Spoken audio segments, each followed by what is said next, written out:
नमस्कार, मैं बालकृष्ण और आप देखना शुरू कर चुके हैं न्यूज फॉर हेडलाइंस। दिन भर में क्या कुछ छोटी बड़ी घटनाएं घटी है, राष्ट्रीय और प्रदेश स्तर की, उन सारी खबरों से आपको हम रूबरू कराने आए हैं। तो आइए चलिए शुरुआत करते हैं कि आखिर देश दुनिया में क्या कुछ बड़ी खबर है जो आपको जानना जरूरी है।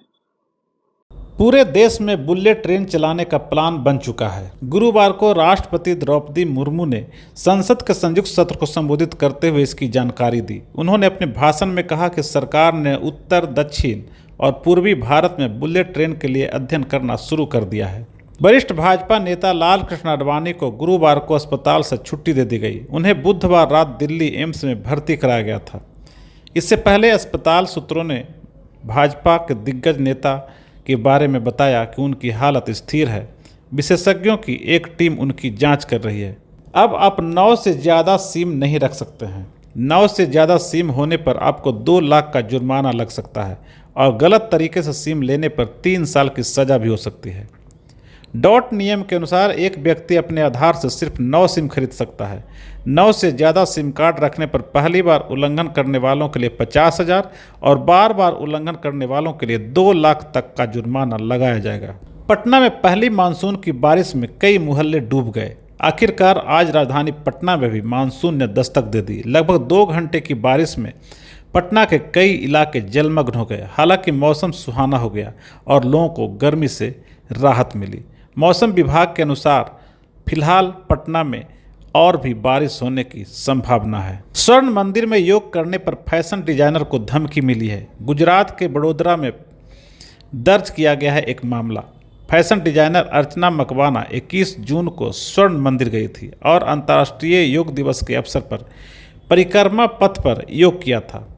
उनके स्वर्ण मंदिर में योग करने की तस्वीर सोशल मीडिया पर वायरल हुई और यही वजह है कि गुजरात में उनके खिलाफ मामला दर्ज किया गया। एक तरफ सोनाक्षी सिन्हा और जहीर इकबाल की शादी की चर्चा पूरे देश में हो रही है, तो दूसरी तरफ नवाजुद्दीन सिद्दीकी ने कहा है कि शादी नहीं करनी चाहिए। बॉलीवुड एक्टर नवाजुद्दीन सिद्दीकी ने इस बयान के मामले में उन्होंने कहा कि मेरा कहने का मतलब ये नहीं है कि शादी नहीं करनी चाहिए, बल्कि लोग इसे गलत तरीके से समझ सकते हैं।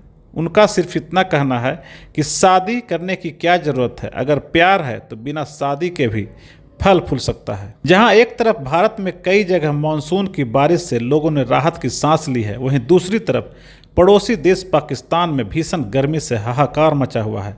कराची शहर में पिछले 4 दिनों में 450 लोगों की मौत हो गई है। अस्पतालों में रोज सैकड़ों लोग पहुंच रहे हैं।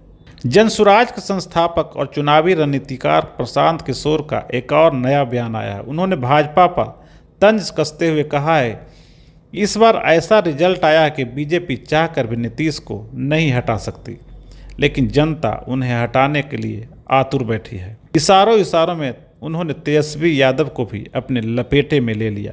उन्होंने कहा कि बिहार के पढ़े लिखे लड़के दिल्ली मुंबई में जाकर मजदूरी कर रहे हैं और नौवा फेल नेता का लड़का यहाँ राज कर रहा है। वह हम लोगों को ज्ञान दे रहा है कि हमको फिर से कुर्सी पर बैठा दो तो हम सबको नौकरी देंगे, लेकिन अब नौकरी नहीं, अधिकार और राज चाहिए। बिहार में 8 दिन के भीतर चौथा पुल भी गिर गया। किशनगंज में 13 साल पुराना ब्रिज पानी में धंसकर बह गया। बिहार में मानसून आते ही नदी और नालों पर बने पुल एक एक कर ध्वस्त हो रहे हैं। ताज़ा मामला किशनगंज का है। यहाँ मुख्यमंत्री ग्रामीण सड़क योजना के तहत बनाया गया 13 साल पुराना पुल बाढ़ के पानी में बह गया। इससे आसपास के गांव के रहने वाले करीब 40,000 लोगों का जनजीवन प्रभावित हुआ है। कोटा में एक और सुसाइड का मामला सामने आया है। गुरुवार को बिहार के भागलपुर के रहने वाले हर्षित अग्रवाल ने सुसाइड कर लिया। वह नीट की तैयारी कर रहा था। सूचना मिलने के बाद पुलिस मौके पर पहुंची और शव को कब्जे में लेकर उसे मोर्चरी में रखवाया गया। पुलिस ने बताया कि सुसाइड करने वाले छात्र के कमरे से फिलहाल कोई सुसाइड नोट नहीं मिला है। तो इसी तरह की तमाम खबरों से जुड़े रहने के लिए आप मेरे चैनल को सब्सक्राइब करना नहीं भूलिए और बेल आइकन जरूर दबाइए। मेरे वेबसाइट www.newsforheadlines.com पे भी जाकर आप खबरों से रूबरू हो सकते हैं। इसके अलावा मेरे Facebook page news for headlines पे भी जाकर खबरों को विस्तृत रूप से जान सकते हैं। नमस्कार।